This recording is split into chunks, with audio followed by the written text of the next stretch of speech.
ये Karachi press club है और इस वक्त मैं प्रेस क्लब के बाहर खड़ा हूँ। अमूमन हर रोज़ ये रोड जो है खुसूसन ये आपको भरा हुआ नज़र आएगा, अटा हुआ नज़र आएगा, लोग ही लोग होंगे। और ये सामने भी कभी कभी ऐसे ही मनाज़र होते हैं। तो कभी कभी ऐसे होता है कि यहाँ से हमें ख़ुद भी प्रेस क्लब के अंदर जाने के लिए पैदल रास्ता भी नहीं मिल पा रहा होता। उसकी वजह यह है कि लोग अपने दुख लेके, मसाइल लेके यहाँ पे आते हैं। उनको ये उम्मीद होती है कि शायद प्रेस क्लब पे लोग सुनेंगे और हमारी आवाज़ पहुँचेगी ऊपर तक।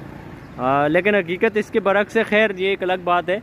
लेकिन आज यौम वालिदैन की खुसूसियत समझें या इसकी बरकत समझें, आज बिल्कुल यहाँ पे सन्नाटा है। सुबह एक कैंप लगा था और यौम वालिदैन के वाले से वहाँ थोड़े से हल्ला गुल्ला हुआ। फिर उसके बाद लोग वापस अपने घरों की तरफ चल दिए और इस वक्त बिल्कुल मनाज़र जो हैं वो अंदर और बाहर